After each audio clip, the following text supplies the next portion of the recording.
So I can't believe this happened, but for whatever reason, a Democrat mega donor decided to debate Cenk Uygur. And you guys know how Cenk gets really heated and starts like getting angry and yelling and all that kind of stuff. This just goes to show you just how desperate, again, the Democratic Party is to try to help Joe Biden.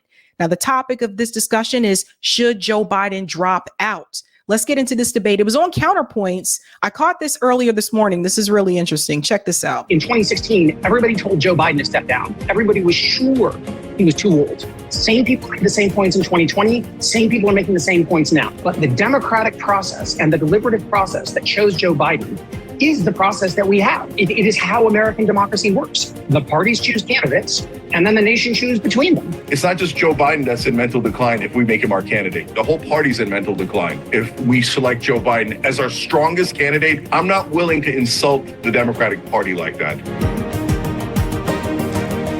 All right, welcome to Counterpoints Friday. Ryan, we've got some great guests today on the biggest topic, I would argue, in the world right now, which probably is the future of. So let's start with you, Demetri. You and I spoke a couple days ago, last weekend, about the state of the race. It looked at that point like Biden was done for, like at least from the conventional wisdom in Washington.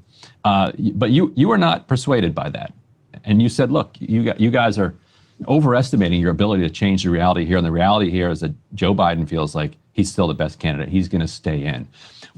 Where are you today, and has anything changed about your perspectives since then when it comes to Biden's ability to win the general election? Yeah, and thank you, Ryan. Thank you for having me. A lot of times the question comes down to whether President Biden can do the job for 4 more years, and that's what it comes down to.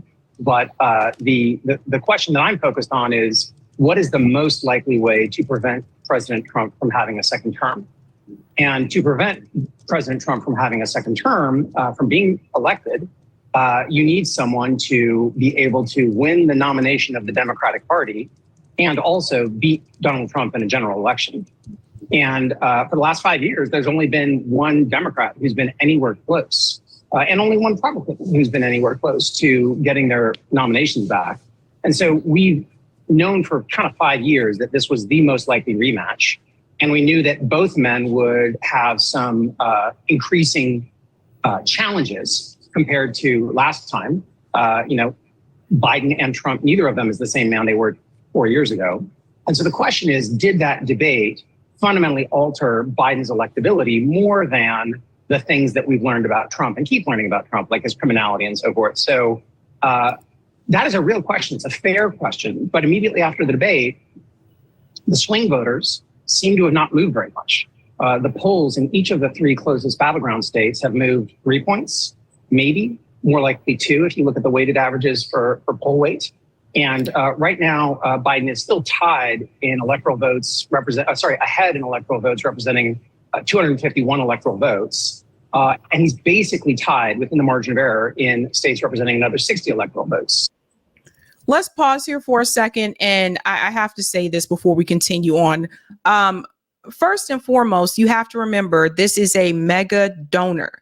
So he is going to protect his investment because he wants a return on his investment. So he is going to defend Joe Biden being the nominee for as long as it takes, because again, he's not just some guy who donated $200. This is a mega donor. That is how he identifies himself. And that is how Breaking Points identified him as well. So that's who's talking here. So just keep that in mind. So the question is, who's better to win and whose decision is it? And if it's Joe Biden's decision, which it is, he won the nomination, then the burden of proof is not just to prove to me. You have to prove it to the standards of Joe Biden, who's heard these arguments in 16 and agreed with them, and in 20 and disagreed with them. And he was always right in those 2 elections, and everybody else was wrong in those 2 elections. So I think we should have some humility here. And Jank, how would you prove it to Demetri? Yeah, easy on many, many fronts. So number one, he's at 36% approval rating. No incumbent ever in American history, not just president, but at the federal level, has ever won when they're in the 30s in an election year. Number two, he was at +9 at this point in the election in 2020. Now he's in a best case scenario -3. That's 12 points to make up. His approval rating last time when he won and barely won the Electoral College was at 52 points. So he's 16 points behind an approval rating. These are all totally unrecoverable. It would be the most unprecedented political comeback in American history by a lot. And a guy in mental decline is going to pull that off. He's shown absolutely no ability to pull that off. In fact, I said that he would lose non-swing states months ago. And here we are. He's now losing 3 non-swing states. Now, New Jersey and New York are in play. So, guys, what is not in dispute is that Donald Trump is a terrible, terrible guy. And we're both trying to make sure that he doesn't win re-election. We just have a very significant difference of opinion on what is the best way to make sure Donald Trump doesn't win. And with Joe Biden, it's a lock. He's not going to pull off the greatest political miracle in American history. Okay, so those are all the numbers, and I can give you underlying numbers. He's lost Latinos, he's lost the youth vote, he's lost almost everything, right? So the idea that it's close is ridiculous. He has a near 0% chance of winning. So that's why I've been on a warpath for 9 months, because I'm like, how could you guys not see it? But all of that is a lead up to me asking Demetri, is Joe Biden in mental decline? Let me pause there for just a second, because do you notice what happened there? Jank was able to bring up data points as to why he thinks Joe Biden needs to drop out. He should not be the nominee. Whereas the mega donor is just, again, he's going with his feelings because he's trying to protect his investment. So I think there's a big difference between the two. And I've had my criticisms of Cenk Uygur because I feel like he's not as far enough to the left as I would like for him to be. And I don't think he should be supporting the Democratic Party anymore, period. But to each their own. That being said, I think that what we do have to consider, even though the polls are showing that it's close between Biden and Trump, I think if you really want to know who's going to win in November, you have to talk to people on the ground. And this is where corporate media messed up in 2016. They were looking at the polls. They weren't talking to people in the ground. They weren't talking to people in rural America. They weren't talking to people that are working poor and people that are working class on the ground, just everyday average people. They were talking to people that they put together as a part of these focus groups. And these are the people that they put in front of you. And a lot of times people don't know that these people have been hand selected. They always selected to favor the narrative that they want. So oftentimes people that are part of these focus groups may have worked with the Democratic Party in some way, shape, or form, may have canvassed for Joe Biden. These are the types of things they don't tell you, right? But if you really want to know who's going to win, you're going to have to put your ear to the ground. You have to talk to the people. You're going to have to go into neighborhoods that you may not feel comfortable going into, boo. You're going to have to go talk to those people. This is what Hillary Clinton was not willing to do. That's why Hillary Clinton lost.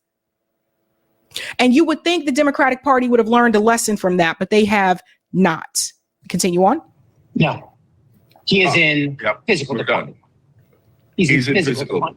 Yeah. And the reason that I know that is because emotionally, when I saw that debate, I thought he was in mental decline. So emotionally, when I saw the first 10 minutes of that debate, I was where the House Democratic Caucus is as well. I engaged in a remote medical diagnosis, even though I'm totally unqualified, because I've seen people aging and I was worried that it was mental decline. So I followed up and found out that from everybody, including world-class brain experts that we've hired to assess both Biden and Trump for years, that this is consistent with motor decline. And the best evidence of whether there's mental decline is the job that he's currently doing. And the job that he is currently doing, we still, today, Joe Biden gets pulled in to be the closer in bipartisan negotiations. And we know from Kevin McCarthy's admission against interest that when he does that, he closes the deal and rolls them. We know that today, this month, he is pulled into international negotiations to close the deal. Our allies want him as the closer, personally. That's why he's working 14-hour days in war zones. I remember when I was an associate in McKinsey & Company 20 years ago. Ah, there it is, McKinsey. There you go, folks. That's who you're dealing with here. That's who you're talking to.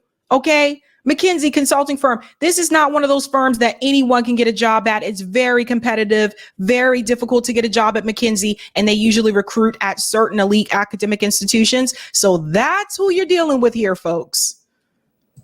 And I work the kind of hours he's working. I would have moments like that too. And so the question is it age or ability? And the best evidence about whether it's ability is what kind of a job he's doing as president right now. And as presidenting goes, he's pretty good. No, the other thing about no, Demetri, listen, first of all, I think it's the most obvious thing in the world that he's in mental decline. The great majority of Americans agree with me. And he himself admits he can't go past 8 o'clock at night. That's not a great job of presidenting. Sorry, it isn't. He can't go to the private meetings with the G7 leaders because he's too tired. He himself says all the time, besides which I don't even know what he's saying. He says he's the first black woman to serve with a black president. And that's after he had the questions handed to him, written out. These are the questions. All you have to do is answer them. We have to prove that you're not in mental decline. And he says, I'm the first black woman. Okay, so anyways, but Demetri. By the way, you've met Joe Biden over the decades, right? I mean, I have, yeah. And and he's a disaster right now. He's an absolute disaster right now. But Demetri, it doesn't really matter whether I agree or what I think or what you think. What I'm obsessed with is what do the American voters think? And that jury's in. You know, most of the polls have it around 72. One outlier had it at 80%. But even if you take the lower number, 72% of Americans think that he is not mentally healthy enough to serve. So we're going to run a guy that at a minimum, 7 out of 10 Americans think his brain is not functioning. And he needs to be president, the hardest job, for another 4 years. The minute we start chanting 4 more years, we lose the election. Demetri, how do you put up a candidate that 72% of Americans say his brain isn't working? Yeah.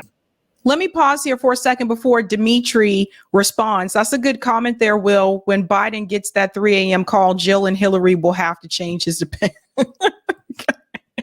Let me comment here. Notice something about his background. These are just things that I noticed. So notice behind, McKinsey dude, mega donor dude. Notice the background that he chose to set up for this interview, right? Notice where he chose to place his camera. I think that's important.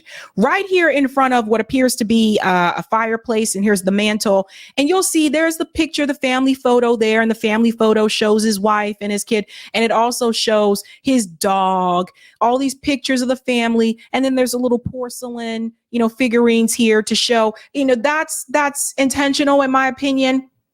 I think about these kind of things. He's a mega donor. He knows that people have these strong opinions about the people who are really controlling the money and people that have all this money pouring it into candidates. So he puts himself right in front of this family photo to show that, look, I'm a family guy. I'm a mega donor, but look, I'm not that bad.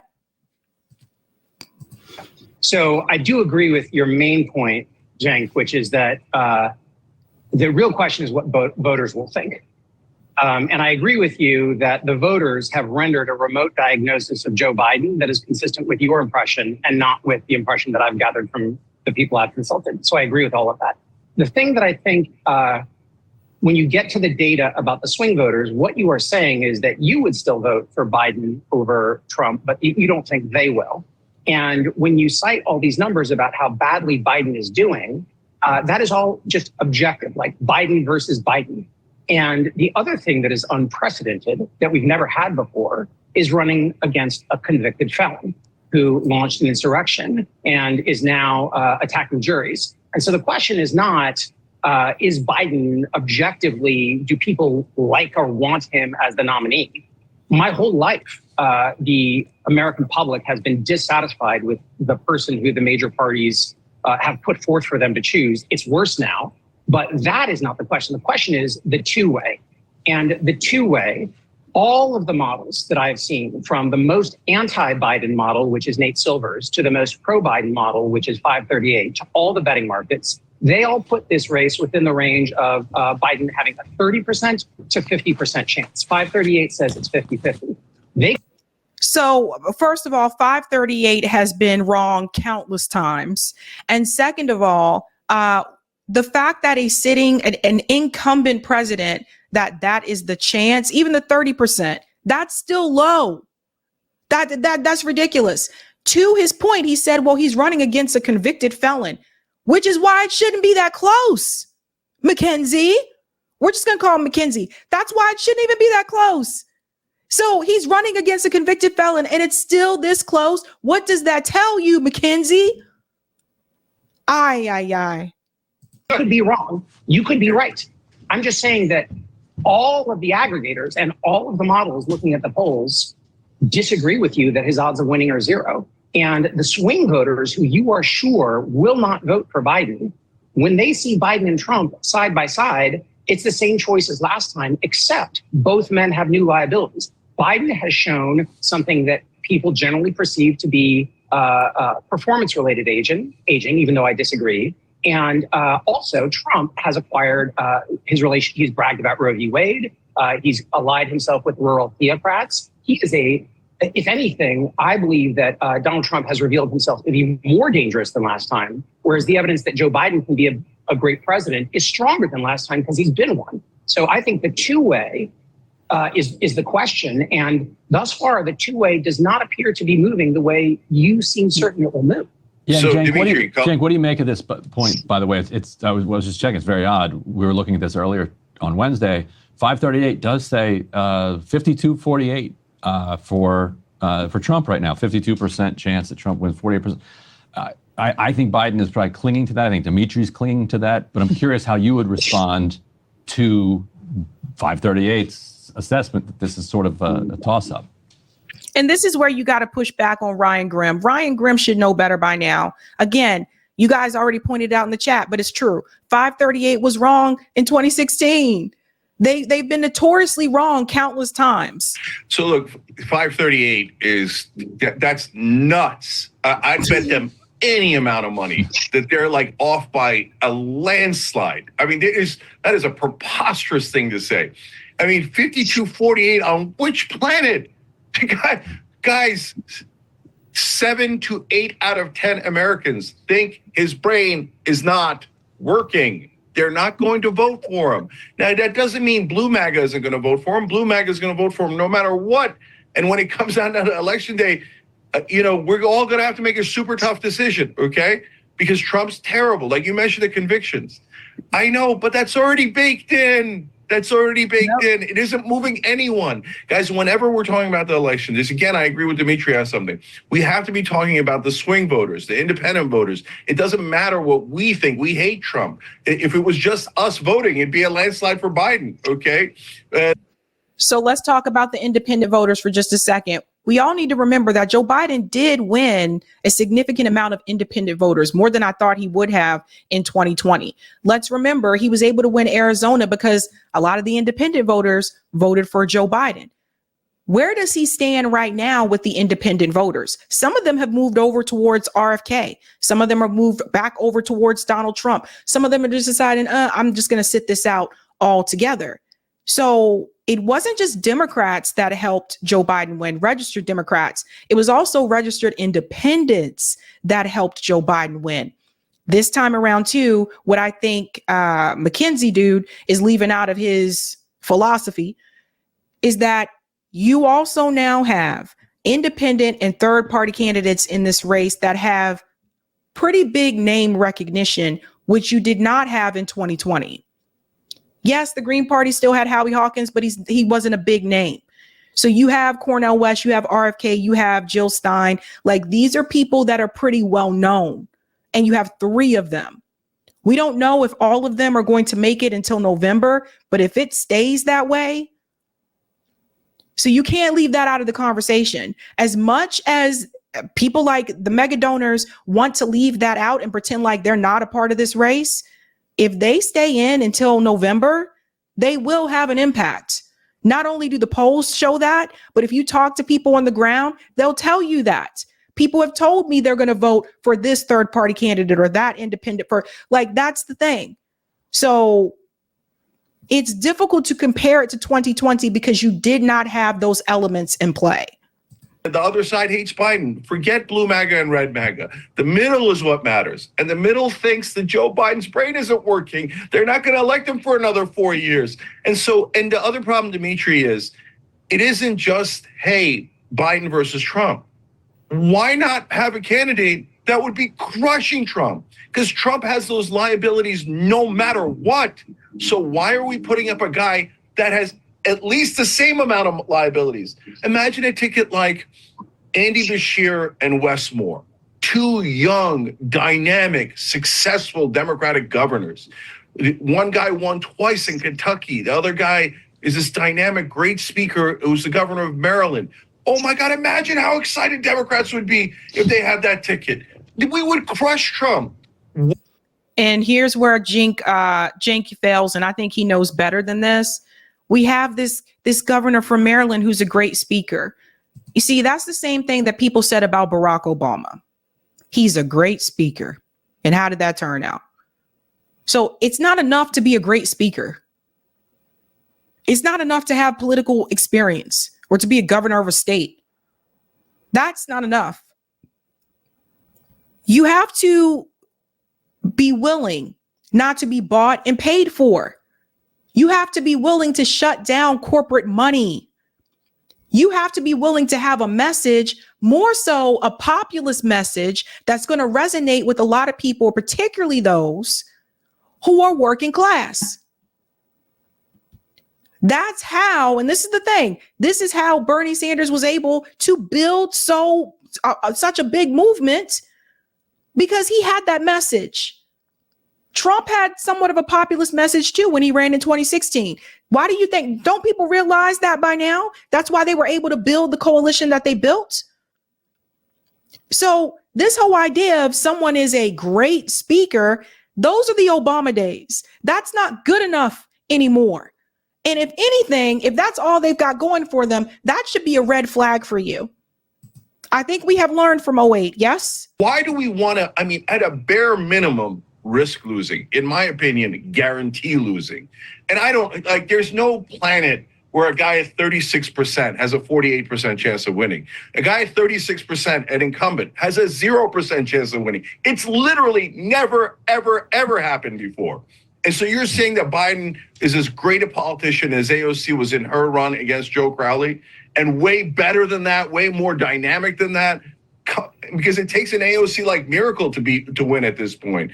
So why don't we pick someone better? What is wrong with us? Why do we want to pick our worst candidate instead of our best candidate? This is a no-brainer as long as you're not in mental decline. Yeah, Demetri, what is wrong with us? What's wrong is that people have gotten used to accepting crumbs. I think I want to go to the decline portion of this debate here. We're going to go to decline. People are used to accepting crumbs because, what is it? Trump bad? Orange man bad? That's what I believe. A person displaying those symptoms with Parkinsonian, whatever it was, Ryan, Parkinson's, or this variation of Parkinson's. None of us are trying to get our medical degrees. Yeah, thank goodness. That would be bad for everyone. But you're maintaining, Demetri, that what we see from Joe Biden reflects physical decline, but not mental decline. Yeah. So the George stuff. So a couple of things. One, you might want. The whole point of why this is an important conversation, from my perspective, and why we're out there so much, is you can do that mashup reel for Donald Trump, and it's way scarier, right? And if you do, there are plenty of psychologists who have jeopardized their careers by remotely observing that Donald Trump is a dangerous man who cannot distinguish truth from reality and whose mind is broken. In the George Stephanopoulos interview, what are some of the other things that Biden said? Biden repeatedly insisted that it was his decision, his problem, his fault that the debate went poorly. All around, people were urging him to throw staffers under the bus for debate prep. And his top priority in this limited period of time to talk to George Stephanopoulos, that he insisted on several times, was to make sure everybody knew the buck stopped with him. That is why he is a good president. That is why he builds a good team. That is why people trust him. That is why international leaders trust him. That is still true. And Donald Trump, Joe Biden took responsibility in that Stephanopoulos interview, that one Stephanopoulos interview, more than Donald Trump has his entire life. So the comparison, I've had grandfathers and family members who have had Parkinson's and have had Alzheimer's and strong as an ox, and there are differences. And what Biden showed in that interview with Stephanopoulos, as well as in his interview with Morning Joe, is the kind of role that you get And people are criticizing him for reading off of a list, reading notes. I have notes right now. Presidents should be using notes when they're presidenting, I think. And they're upset with him for having actually the only psychologically healthy response to this terrible moment, which is to say, Donald Trump could be president and I can only do my best. That's the psychologically healthy response to this moment. And so in all of these things, I'm like, oh, Biden's right. No, Demetri. See, this is the problem. Just because Donald Trump could be president doesn't mean that the American people should just settle for whatever they could get. That type of thinking is wrong-minded. And I'm getting really tired of it. And I tell you about that, anything in your life, anything that you have in your life where you have the option to have the best or just settle for what is right in front of you, I would tell you to wait for the best. You don't just take crumbs just because, oh, you might end up with that over there on the other side. This is why the American people don't win. This is why working class people don't get anything. This is why they don't do anything for us in this country. And you want to talk about reparations? You're not going to get it because, again, the Democratic Party has been convinced for years that they don't have to do anything to earn the Black vote. That's why they don't do anything for the Black communities. That's why the school's still falling apart. The roads falling apart. That's why they don't care. They don't have to do anything. They ain't got to earn it.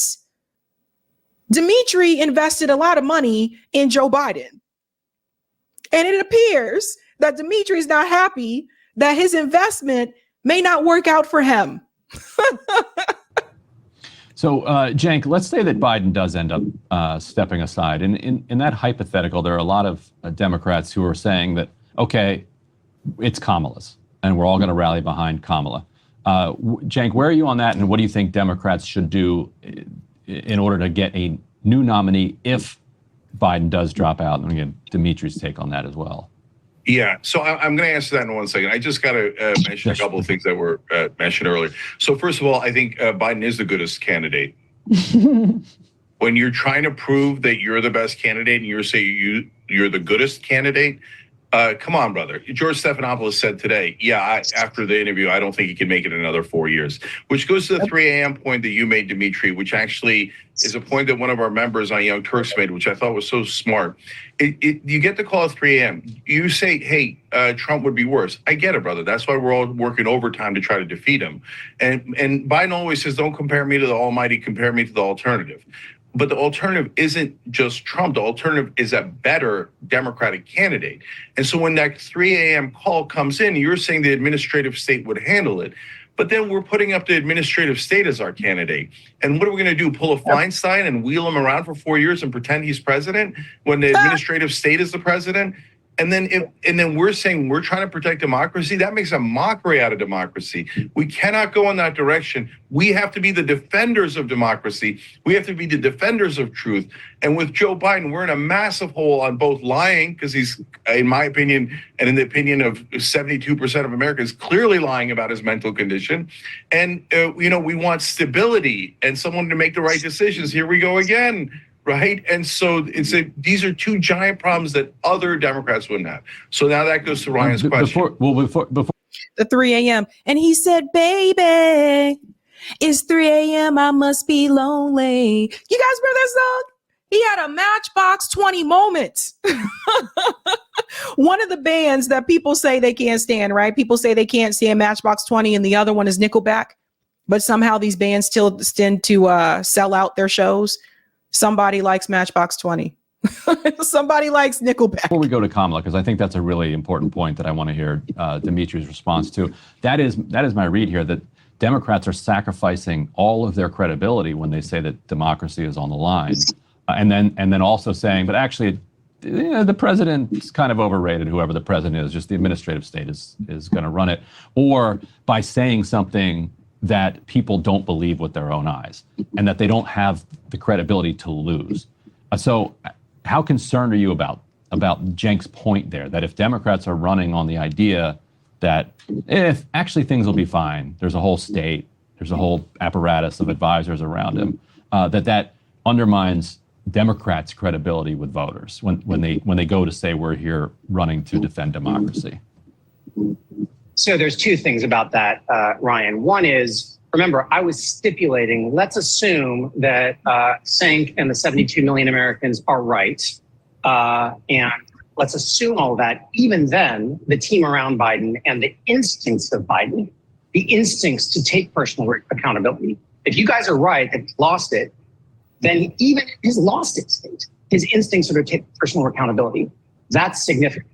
The broader point, however, is that actually I don't agree with these points. I don't agree. Like, it is true that for a long time, humans looked up at the sun and saw that it circled the earth, and we saw it with our own eyes. And of course, any alternative was silly. And then some math.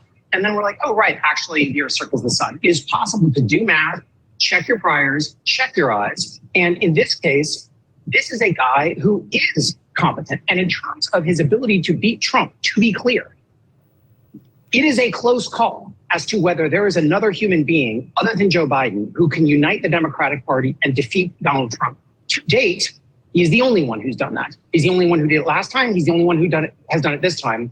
And the reason he's done it, you guys are talking about a bunch of things that are bad about Joe Biden, and that's fine. I'm not saying they're not bad, whatever. The important thing is there are also things that are good about Joe Biden, things that the Americans trust about Joe Biden. The MAGA global movement has spent an enormous amount of money and resources to persuade swing voters that Joe Biden is corrupt. If we trust him so much, why is his approval rating so low? And it's failed. It succeeded against everybody else, but it failed against him. That is his superpower. People cannot unsee Biden's honesty and decency any more than they can unsee Donald Trump's business acumen. Now, I think Donald Trump doesn't have any business acumen, but I'm not going to be able to persuade swing voters of that. It's baked in. Same thing for Biden. Biden has a unique brand strength that makes him uniquely good against Donald Trump. And that is what he believes, and that is what I believe. Now, you don't believe it, fine. But remember, it's his decision. He was the nominee. So I am not saying that I very much believe that the presidency is at stake. I very much believe that which of these two presidents is president matters greatly. I very much believe that Biden is the sort of person, even if he was all the things Cenk said, he's the guy who keeps a Trump prosecutor in place to put his own son in jail.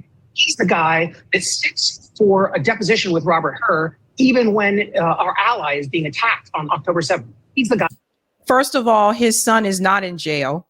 And second of all, that's what you're supposed to do. You're not supposed to have some type of you're not supposed to have some type of special treatment for your son when he's a criminal. So there's that. Why are we giving him cookies for that? Why are we doing that, Mackenzie? Who will step down peacefully if he loses this election, even though Donald Trump has promised to use the state against him. These are indications of a tremendous commitment to the rule of law. And for us to judge that someone else would be better, sure, that's debatable. I don't think so. He doesn't think so. And the Democratic swing voters continue. Yes, they don't like him. But if you compare him to the other alternative. So, and this is the problem, what he just said right there. They don't like him, but if you compare him to the alternative, well, why should you vote for something you don't like? If you think back to when you were younger, how many of you grew up in a household where your mom gave you that rule where you had to eat everything that was on your plate or otherwise you couldn't get dessert, right? And I remember growing up and thinking to myself like, but mom, I really don't like these peas. And my mom's like, eat your vegetables. I like vegetables, but I don't like peas. Eat that food. You eat what we make in this house. And I used to remember, like, as I got older, I was like, Mom, why would you make us eat something that we don't want to eat? Why not just save that for you or dad or someone else who really does want to eat those damn peas? And these are just things that I thought about, So when we talk about voting for presidents, if you don't like the guy, why are you voting for something that you don't like? Because you have been convinced that the other alternative is so worse. So you feel like you have to. Then at that point, they've convinced you that by doing so, you are saving not only democracy, wink, wink, but you're also saving the country. Meanwhile, another person comes in or the same person is reelected and nothing really improves for the American people. You would think that we have learned this lesson by now. This duopoly needs to be broken. This system is so corrupt Things need to change politically in this country. The fact that other countries have multiple parties and people vote in those multiple parties and they're actually viable, that says something. We are so far behind in this country politically. I'm so sick and tired of you only have red team or blue team. I want other teams. And I don't think there's anything wrong with wanting other teams. You can watch the full interview there on Breaking Points, Counterpoints show there. But man, what a discussion. Mackenzie guy there.